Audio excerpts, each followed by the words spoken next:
Well, Julia Gillard has returned to the political stage after the death of her father, using a speech in Queensland to urge the party faithful to campaign, you guessed it, against Tony Abbott.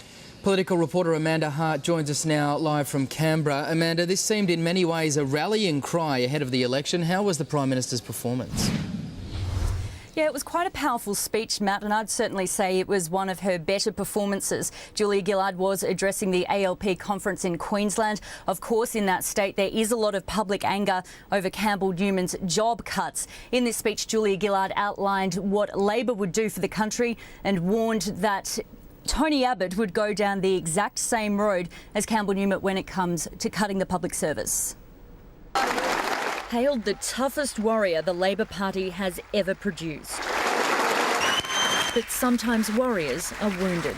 This is Julia Gillard's first speech since she took time off to mourn the death of her father, John. He believed in Labor, he believed in me, he believed in you, and your recognition of his passing has been truly heartwarming for me. Thank you.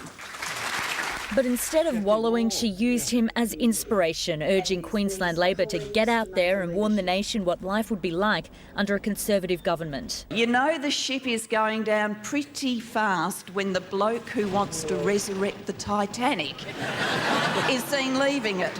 Accusing the Conservatives of licking their lips as they do their dirty work of cutting jobs, the Prime Minister says Campbell Newman's budget raiser is Tony Abbott's curtain raiser. They have had no choice but to cut back on spending, and that includes cutbacks in the public sector. An incoming coalition government will have to take the hard decisions, as we've done before and will do again. Today's speech was one of Julia Gillard's best election pitches yet, and her message was clear. A vote for Labor is a vote for school reform and a national disability insurance scheme. The fight is on. It's the fight of our lives. Let's get out and win it. One lingering concern, though, how exactly all this will be funded. It can't be afforded under current views about the future, and so you'll have to undertake some savings mechanisms in Commonwealth programs in order to take on these new programs.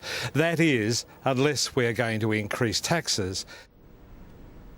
Now, Matt, one Conservative has certainly caused a bit of a stir this morning. New South Wales Premier Barry O'Farrell actually floated the idea of raising the GST. He says that's because revenue in his state has been down significantly over the past 2 years. But both Tony Abbott and Julia Gillard were pretty quick to stamp that out. Amanda Hart in Canberra, thank you.